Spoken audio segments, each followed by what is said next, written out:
A black lawyer uncovers a shocking truth. The police chief is working with criminals, but before she can expose him, she's framed and hunted down. With the system against her, Naomi Parker remembers Martin Luther King Jr.'s words, "Darkness cannot drive out darkness, only light can do that. Can the truth defeat corruption? Watch now." Snow drifted slowly past the dim streetlights, settling in a thin layer over the damp sidewalk. Cars slid by, leaving black streaks of water on the road. The city was awake, but it wasn't alive. It merely existed, just like Naomi Parker felt in this moment. She pulled her thick coat tighter around herself and stepped into a small cafe tucked away on the corner. It was quiet inside, with only a few patrons sitting in silence, the soft glow of hanging lamps reflecting off worn wooden tables.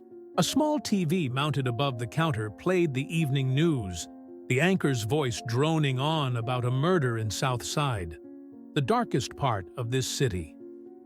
Naomi chose a seat by the window. She sat down, peeled off her gloves, her fingers trembling. Not just from the cold. On the laptop screen before her, a video played. The footage was shaky, but the audio was clear. "The deal's done. Here's the money. No one touches our territory." A thick stack of cash slid across the table. "Keep it this way, and you won't have to worry about a thing." When the man facing the camera finally lifted his head, Naomi's stomach twisted. Sheriff John Wallace. The dim light of the room where the transaction took place only sharpened the details. His crisp, unwrinkled suit, his piercing blue eyes, and the calm smile of a man who had just finalized a business deal. An undeniable proof of corruption. Naomi swallowed hard. Her heartbeat pounded in her ears. Her breath fogged up the laptop screen. She had known the system was rotten for a long time, had once believed it could be fixed, until Wallace himself had shoved her out of the game. And now, she had something that could bring him down. But what was the price of exposing the truth? She took a sip of coffee, but the bitterness did nothing to ease the weight in her chest. She had to act. Her fingers hovered over her phone screen before dialing a number. Eric Thompson, an investigative journalist at the Chicago Tribune, one of the few who hadn't been bought or silenced. The phone rang. She glanced outside. The snow kept falling, but something felt off. A black SUV was parked across the street, engine still running. She squinted. Someone sat inside, head tilted, slightly downward, watching. The phone rang for the fourth time. Naomi gripped it tighter. This was just a coincidence, wasn't it? Her mind flicked through the files she had studied, the mysterious accidents, the key witnesses who had vanished, the way this system handled those who dared to challenge it. At last, Eric picked up. "Naomi? Eric, I have something you need to see, but I can't talk about it over the phone. Can we meet somewhere safe?" A pause. "Are you in trouble?" His voice had dropped lower. Naomi swallowed, glancing at the SUV. The figure inside hadn't moved. "Maybe." "Where are you?" "Small cafe on Randolph, near Millennium Park." "Got it. I'll be there in 15 minutes.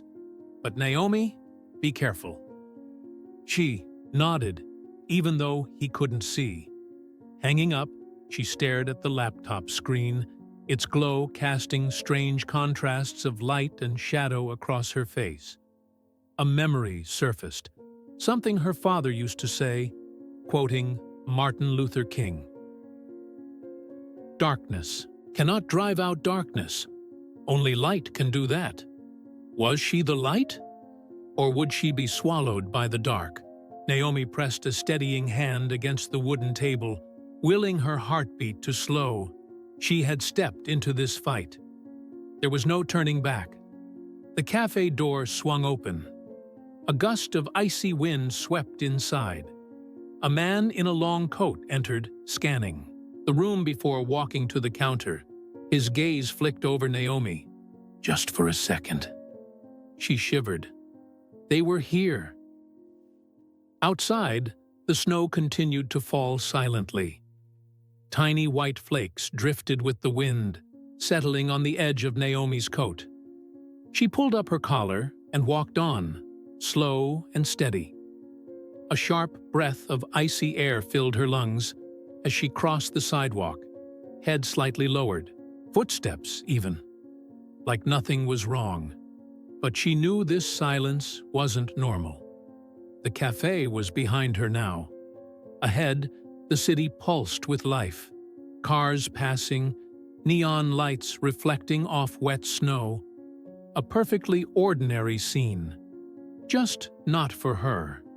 She glanced at the glass window of a small shop, using the reflection instead of turning her head. And then she saw him, the man from the cafe. Not rushing, not chasing. Just a patient shadow trailing her, as if he knew he didn't need to run. As if he knew the hunt had already begun. Naomi's throat went dry. The black SUV was still parked across the street. Its engine idled, exhaust curling into the cold air. It hadn't left. She didn't wait. A narrow alley between two buildings. Her pace quickened as she turned into the tight passageway. Damp brick walls loomed on either side, puddles of water reflecting the yellow glow of the streetlights. She kept moving. No stopping. No looking back. But the footsteps behind her sped up too. She tightened her grip on the strap of her bag, forcing her breath to stay steady. Then she stopped. The footsteps behind her stopped too. A beat of silence. 1 second. 2. Then she turned. The man stood at the entrance of the alley. Their eyes met. He tilted his head slightly as if assessing his prey. No, she wouldn't be hunted. Naomi spun around and ran. The parking lot at the end of the alley her car came into view. She bolted toward it, fingers digging into her pocket for the keys. Breath shallow, chest tightening. They were here. She found the keys, hit the unlock button. The car beeped, a sharp sound cutting through the night. Then, a cold voice behind her. Don't move! She froze. A shadow stretched long across the snow. She turned. 3 men stood in front of her. No uniforms, no badges. But she knew exactly who they were. Cops. One of them stepped forward, pulling out a small badge just long enough for her to see the Chicago PD emblem before slipping it away. Ms. Parker, we need to search your vehicle. Cold air pressed in, but sweat trickled down her spine. Why? Her voice was dangerously calm. The man in the middle, buzzed hair and a smirk that didn't reach his eyes, tilted his head. We got a report about a suspicious vehicle transporting narcotics. Yours matches the description. Naomi clenched her fists. This was a setup, a perfectly constructed trap by men who didn't need proof. Just an excuse. I won't open my car without a warrant. The buzz-cut officer raised an eyebrow, glancing at his partners as if she'd just told a joke. She's not cooperating, he said. Naomi stared them down. A young couple exited a restaurant nearby, laughing as they strolled past the parking lot. Witnesses. She took a deep breath. What's your next move? Cuff me right here? The tallest cop stepped forward, stopping inches from her. If we have to. Naomi didn't back down. She met his eyes. 1 second. 2. Then, a hand clamped down on her arm, yanking it behind her. Sharp burst of pain tore through her shoulder. You have no right. A car door swung open. One of them was already inside, rummaging through her belongings. Naomi struggled, but the grip on her was iron tight. A quick, deliberate search, looking for something specific.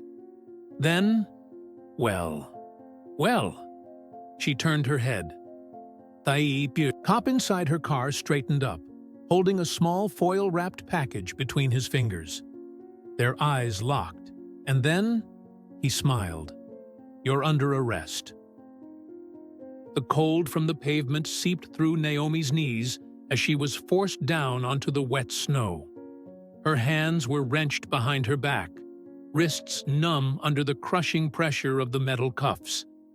The streetlights cast a pale glow over the thin layer of ice, and somewhere in the distance, car horns blared. Just another night in Chicago. But right now, none of it felt familiar. Her world had shrunk to a narrow, suffocating space, between the glaring headlights of a newly arrived patrol car and the shadows closing in around her. The cop who had rummaged through her car slipped the foil-wrapped package into a plastic evidence bag, satisfaction gleaming in his eyes. "Ms. Parker," a voice cut through the cold, low, steady, sharp as a blade. Naomi didn't have to look up to know who had arrived. Footsteps crunched against the snow, unhurried, deliberate. A pair of polished black shoes stopped right in front of her. "Cold night, isn't it?" The voice carried a calm, almost casual menace. Naomi lifted her head. Sheriff John Wallace stood before her. He looked the same as always, impeccable, well-dressed in a dark overcoat, collar pulled high against the chill. His salt-and-pepper hair was neatly combed, his icy blue eyes surveying her like she was nothing more than a broken object he was about to discard. "Do you know what I hate the most, Naomi?" Wallace asked, his voice laced with feigned exhaustion, as if she were a stubborn child refusing to learn a lesson. Naomi clenched her jaw, refusing to answer. Wallace sighed, shrugging. "I hate people who don't know when to quit." He reached into his coat pocket, pulling out a small cigar. One of the officers beside him flicked open a lighter, the flame briefly illuminating the cold night. Naomi didn't look away. "It's been a long day, hasn't it?" Wallace said, taking a slow drag, exhaling a thin wisp of smoke that curled and vanished into the frigid air. "You disappoint me, Naomi." Her teeth pressed together so hard her jaw ached. "Because I refuse to turn a blind eye to this?" she bit out, nodding toward the plastic bag now holding the planted evidence. Wallace let out a quiet chuckle. "Oh, don't be foolish." He crouched down slightly, his face drawing closer, amusement vanishing from his eyes. "You need to let this go, Naomi," he murmured, each word slicing into her like a razor. "No one wins against this system." Her fingers curled into fists behind her back, nails digging into her palms until pain flared up her arms. Wallace studied her for a moment, as if waiting for her to break. Then he straightened, brushing invisible dust off his coat, his tone turning almost conversational. "I sincerely hope this is the last time we have to discuss this." A fleeting smile touched his lips. "Because if you keep pushing—" He leaned down, voice dropping to a whisper at her ear. "I'd hate to see you end up like the others." Naomi went still. His breath was warm against her skin, but the words were colder than the wind slicing through the night. "Sleep well, Ms. Parker." He gave a small nod. The officer behind her immediately released her, unlocking the cuffs. Blood rushed back into her wrists, the skin raw and reddened where the metal had bitten into it. Wallace gave her one last glance before turning away. Naomi remained on her knees, breath unsteady. No one wins against this system. The words echoed through her mind. Wallace's figure disappeared into the night. The black SUV pulled away seconds later, its tires carving a dark trail through the snow. Slowly, Naomi pushed herself to her feet. This time, she didn't feel the cold anymore, only the fire burning inside her. The snow had stopped falling. Naomi stood motionless in the empty parking lot, headlights from passing cars sweeping over her before vanishing into the night. She rubbed her wrists, the deep red marks from the handcuffs still burning, raw like an open wound. Wallace's words echoed in her mind. No one wins against this system. He wanted her scared. He wanted her to give up. But fear had been swallowed by something else. A cold, simmering rage building in her chest, like a storm on the verge of breaking. She had to get out. Now. Her fingers fumbled through her pocket for the car keys, hands trembling. Not from the cold, but from everything she knew was coming. Just drive home. Lock the door. Make a plan. But the moment she pulled open the car door, "Stop right there!" The command ripped through the silence like a gunshot. Naomi spun around. 3 police cars screeched in from both sides. Red and blue lights strobed wildly, staining the night in violent flashes of color. A swarm of officers poured out, weapons drawn, moving with a precision that told her they had been waiting for this moment. Her breath hitched. This wasn't a routine stop. A figure stepped forward.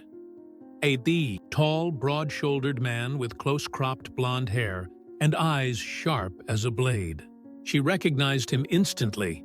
Captain Frank Miller, Wallace's right-hand man. "Ms. Parker," he said, her name rolling off his tongue like a sentence already passed. Naomi inhaled deeply, forcing her voice to stay level. "What is this?" Miller smirked, jerking his head toward one of the officers. The man strode over to her car, yanked the door open, and started searching the back seat. Every muscle in Naomi's body went rigid. What now? It took less than 10 seconds. The officer straightened, holding up a brown paper bag, tightly wrapped with rubber bands. He lifted it high for everyone to see. Miller clicked his tongue, shaking his head like a disappointed teacher. "Ms. Parker," he sighed. "We expected better from such a respected human rights attorney." With a snap of his fingers, another officer stepped forward and tore open the bag. Stacks of cash spilled out.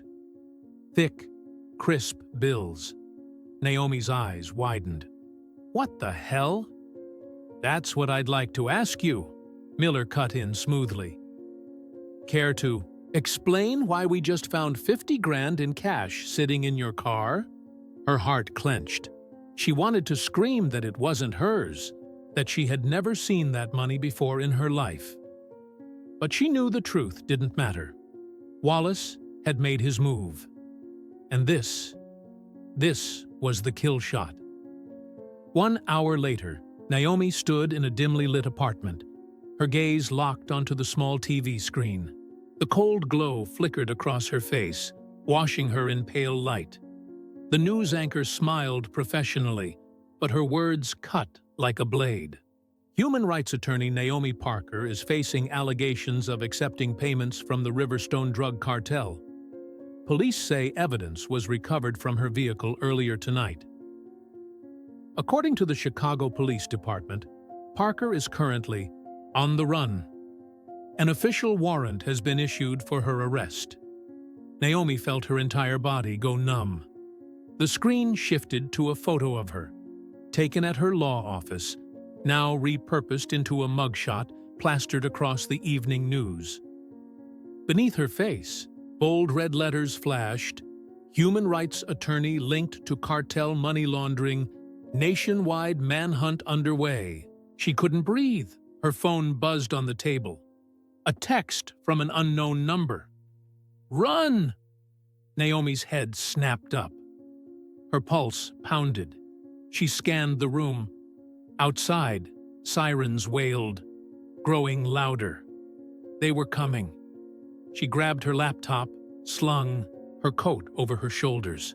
They wanted her afraid. They wanted her to flee like a cornered animal.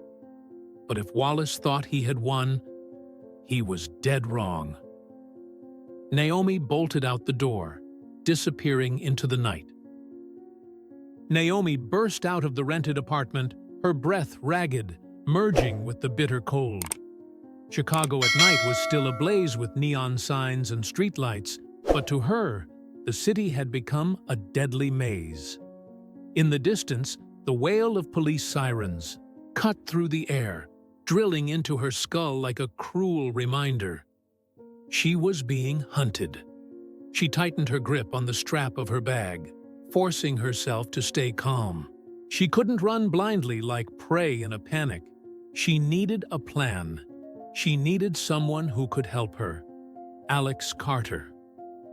His name flashed through her mind like a flicker of light in the darkness. Alex Carter, one of the few young officers she had once trusted. He had come to her law office 2 years ago, still a rookie, full of fire, carrying a stack of investigative reports on police brutality. "I want to change the system, Ms. Parker. But I can't do it alone." She had helped him then. But now she was a fugitive. Would Alex dare to help her? She had no other choice.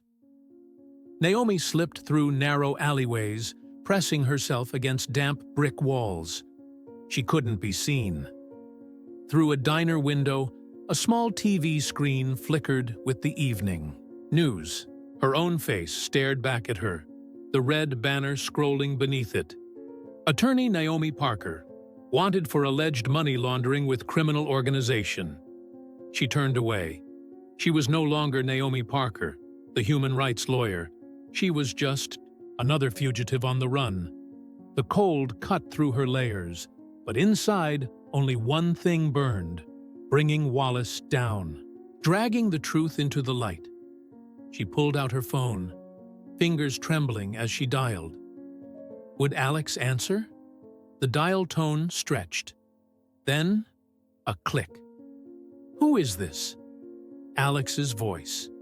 Naomi closed her eyes, lowering her voice to a whisper. "It's me, Naomi." Silence. Then, "Do you have any idea the entire city is looking for you?" His voice was tight with tension. "I know. But I was set up, Alex. I need your help." A slow, sharp exhale on the other end. "Where are you?" "Somewhere unsafe." She glanced toward the main road where a police cruiser rolled by, moving deliberately slow. "Can we meet somewhere secure?" A pause. Then, "The abandoned warehouse in the south side. Old patrol post. 30 minutes. I'll be there." The line went dead. Naomi took a deep breath. This was her one chance. 30 minutes later, the rusted metal door creaked as Naomi stepped into the abandoned warehouse. A gust of cold air swept in behind her, carrying the scent of rust and decay. Outside, the faint glow of streetlights stretched long shadows across the cracked concrete floor. She wasn't alone. Alex stood a few steps away, arms crossed, his face shrouded in shadow. He was out of uniform, wearing a simple leather jacket, but his sharp eyes hadn't changed. Naomi stepped forward. For a long moment, neither of them spoke. Then Alex exhaled, shaking his head. "Jesus, Naomi! What the hell are you doing?" "I was framed, Alex." Her voice was firm. "Wallace knows I have evidence. He wants to silence me." Alex studied her, his expression shifting between doubt and belief. What evidence? She reached into her bag, pulling out a small USB drive. Video footage of Wallace taking a bribe. Alex let out a slow breath. "Do you understand how dangerous this is? If he knows you still have it, he won't just frame you. He'll kill you." Naomi's grip tightened. "So what do I do?" "Let him win." Alex didn't answer right away. For a long moment, he just watched her. Then, Finally, he sighed, locking eyes. With her. I can't release this publicly. Not yet.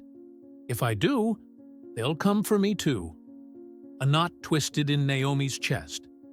So you're saying you won't help me? Alex shook his head. No. I'm saying we have to be smarter. I have a plan. Naomi blinked. What is it? Alex reached into his coat, pulling out a thick file. This is classified. Records of Wallace's dirty transactions. A list of the officers under his payroll. I pulled it from the internal system. But if I expose this now, I'll be just as wanted as you. Naomi flipped through the pages. Every line, every signature, undeniable proof. She looked up at him. What do we do with it? Alex glanced around, then leaned in, voice low. We don't release it yet. We send it somewhere Wallace can't control. Naomi narrowed her eyes. Where? A slow smirk crossed Alex's face. Every single social media platform. For the first time in hours, a spark of hope flickered in Naomi's chest. She wasn't alone anymore, and the fight was only just beginning. The abandoned warehouse was steeped in silence. Streetlights streamed through the cracks in the walls, casting long, fractured shadows across the cold concrete floor. Naomi stared at the file in her hands. The pages were thin, aged, but they carried enough weight to bring down an entire system. She looked up, scrutinizing Alex. Are you sure about this? Alex didn't answer right away. He turned away, bracing both hands against an old metal table. His breaths were slow and heavy, as if waging an internal war. Helping Naomi meant betraying the force he once believed in, but not helping meant letting justice rot. Naomi saw the slight tremor in his shoulders. This wasn't an easy decision. Finally, Alex took a deep breath, clenched his fists, and turned back to face her. I'm in. Naomi exhaled, though the tension in her chest refused to loosen. How did you even get this? She asked. Alex held her gaze for a moment, then shook his head. I don't have enough. Naomi frowned. What? Alex laced his fingers together, his voice dropping lower. This is just a small piece. If we really want to take Wallace down, we need more. A sinking feeling gripped Naomi. You're saying you have to go back to the precinct? Alex nodded. I'm going to access the internal system and pull everything I can on him. No. Naomi shook her head instantly. It's too dangerous, Alex. Do we have another option? He held her gaze. She bit her lip. He was right. They had no other choice. Midnight, the Chicago Police Department was still alive with activity. Fluorescent lights poured from the glass windows, illuminating the vast parking lot below. Officers came and went, some loitering near the entrance, chatting casually. No one noticed Alex Carter as he walked in. He nodded at a few colleagues, keeping his pace steady, his expression neutral, but sweat prickled at the back of his neck. If they caught him, he wouldn't walk out of here. He swiped his badge at the security gate, a soft beep. The door unlocked. He took a slow breath and stepped inside.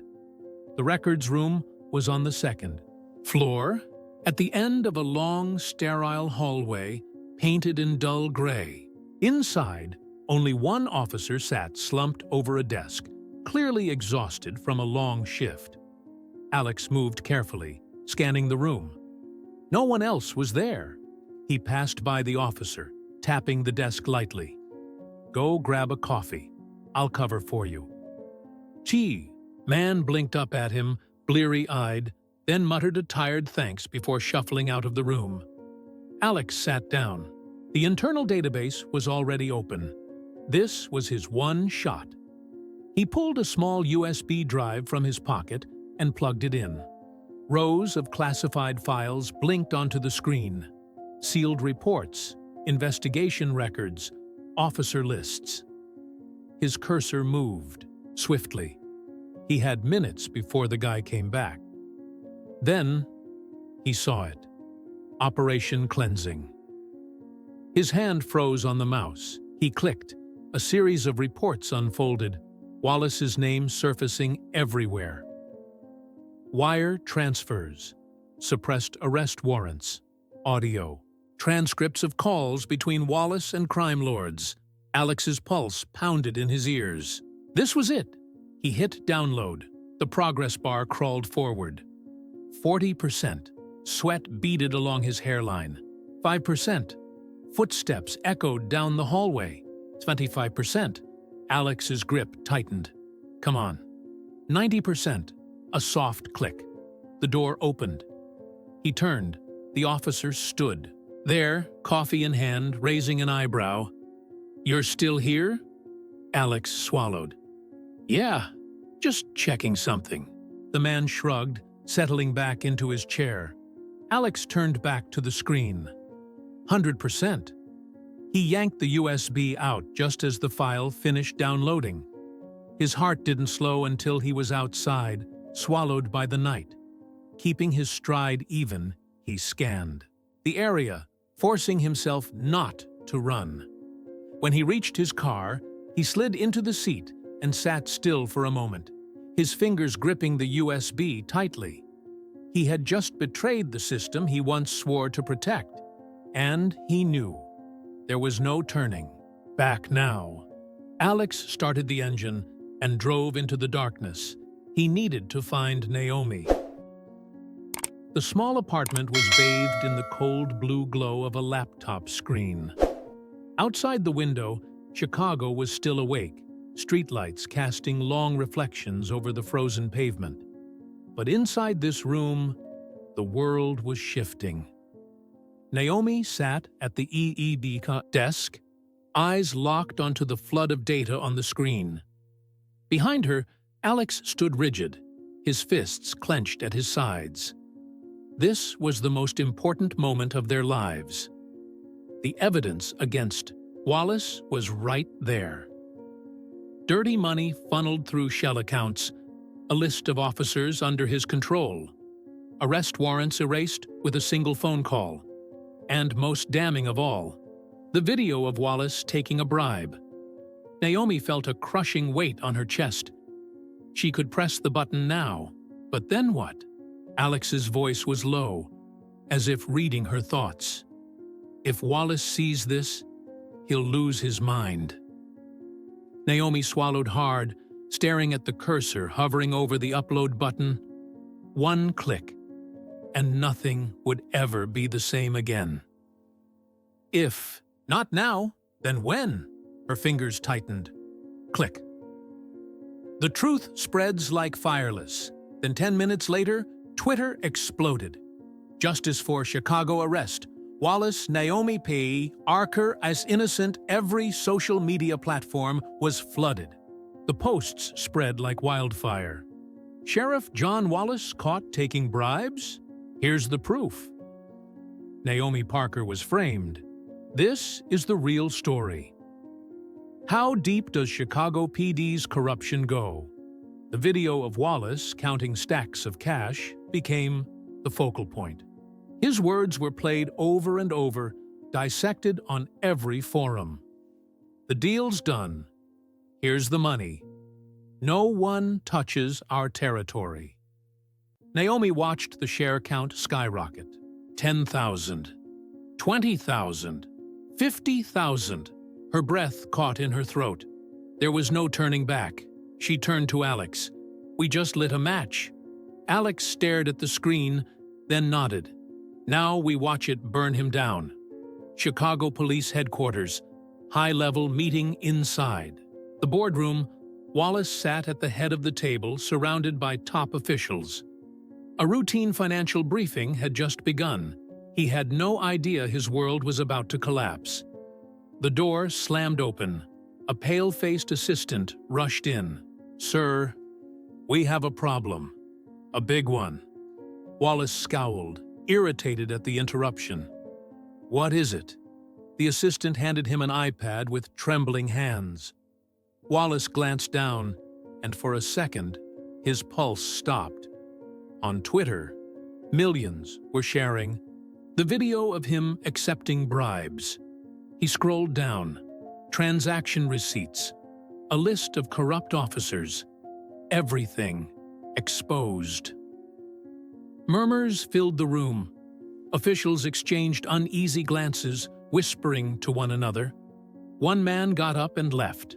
Then another. The mayor's gaze was cold. "Can you contain this?" Wallace had no answer. His coffee cup trembled in his grip. Then he hurled it against the wall. The city erupts 2 hours later. Thousands had gathered outside Chicago PD headquarters. They held up signs, "Arrest Wallace, Justice for Chicago." The system must fall. Chants roared through the streets, bouncing off the cold gray walls of the precinct. Riot police lined up in formation, shields raised. But something unexpected happened. Some officers lowered their shields, unwilling to silence their own people. In the center of the crowd, a young woman held up a sign. Naomi's face was printed across it. Beneath it, bold letters read, "Naomi Parker, we stand with you." From a nearby alley, Naomi watched in stunned silence. Alex nudged her shoulder. "You're not alone anymore." Back in his office, Wallace frantically punched in a number. The line clicked. A deep voice answered. "What do you need?" Wallace gritted, his teeth shut. "Her. Up." Outside his window, the crowd swelled, louder than ever. For the first time in his life, John Wallace felt his empire begin to crumble. Chicago was on fire, not from flames, but from the fury of the people, from the voices of thousands who had endured too much for too long. Tonight, they were silent no more. Inside the Chicago Police Department, Wallace stood motionless, watching the mob outside scream his name. The chants for justice echoed through the halls, creeping into every corner of the building he once ruled. But tonight, he was no longer in control. The office door burst open. 3 senior officers entered, followed by a city council commissioner and the U.S. attorney. No one spoke at first. They just stared at him, their eyes cold, dissecting him like a corpse, long past its expiration. "John Wallace," the commissioner said, his voice stripped of any former respect. "As of this moment, you are indefinitely suspended. Your entire department is under federal investigation." Silence. A vein pulsed at Wallace's temple. He scanned the faces before him, men who, just days ago, shook his hand and called him a great leader. Now, all he saw were strangers. "You can't do this," he said, his voice low, but no longer unshakable. The U.S. attorney tossed a thick file onto the desk. "We can, and we will." Wallace glanced down, page after page of damning evidence. Wire transfers, recorded calls, something. Inside him cracked. "An arrest warrant is under review," the commissioner continued. "But before that happens, I suggest you pack your things and walk out of here." Everything blurred. He had won so many battles within this system, but tonight, he knew he had lost.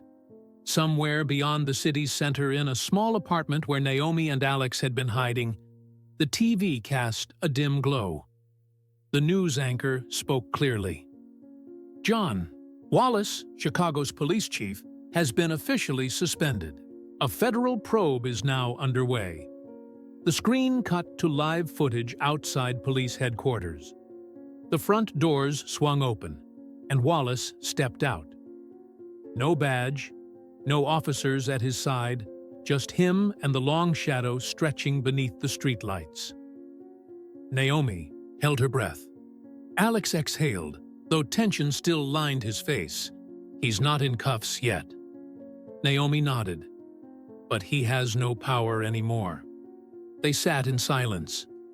The storm had passed, but its aftermath remained. The morning after. For the first time in days, Naomi walked through the city without hiding. People were still, talking about Wallace, about the department, about the truth she and Alex had dragged into the light. She passed a cafe. Inside, a group of young people huddled over their phones. "Naomi Parker is a real hero." "No," someone else replied. "She just did the right thing." Naomi paused, listening. Then a quiet smile touched her lips. She wasn't a hero. She was just a light in a city that had been drowning in darkness for far too long. Morning sunlight stretched across the streets of Chicago, melting away the last traces of the storm that had raged the night before. The sky was clearer today, but that didn't mean everything had changed. Naomi walked along the sidewalk, blending into the morning rush. No more hiding, no more wary glances, no more news reports branding her a criminal. She had been exonerated. But a harsher truth settled in her mind. Justice was never that simple. Back in her law office, a place she once thought she'd never return to, Naomi sat in silence. The document on her desk bore the official seal of the Chicago Police Department, confirming that all charges against her had been dropped. A victory, but as she stared at it, she felt no relief. Alex leaned against her desk, watching her. "You should be happy. You won." Naomi smirked, but it wasn't quite a smile. "I'm not sure this counts as winning." Alex frowned. "Wallace is gone. The system is under investigation. You're free." Naomi twirled a pen between her fingers, gaze drifting toward the window. But how many more Wallaces are still out there? That night, Naomi left her office and walked through the city, letting its rhythm pull her in. The Chicago Police Headquarters still glowed against the skyline. Wallace was no longer inside, but the system he had built hadn't crumbled overnight. This had been just one battle in a much larger war. As she crossed the sidewalk, an older man passing by recognized her. "Thank you for what you did," he said, his voice sincere. Naomi paused, nodding, but she couldn't bring herself to say, "It was nothing," because she knew this was only the beginning. Justice isn't just a battle, it's a war. Naomi Parker exposed the truth. But was that enough to bring down a corrupt system? Justice doesn't appear on its own. It exists only when someone is brave enough to fight for it. What do you think about this story? If you believe that truth and courage can change the world, share your thoughts in the comments below. Don't forget to like this video and subscribe for more gripping and powerful stories. Justice cannot be silenced. Spread the message.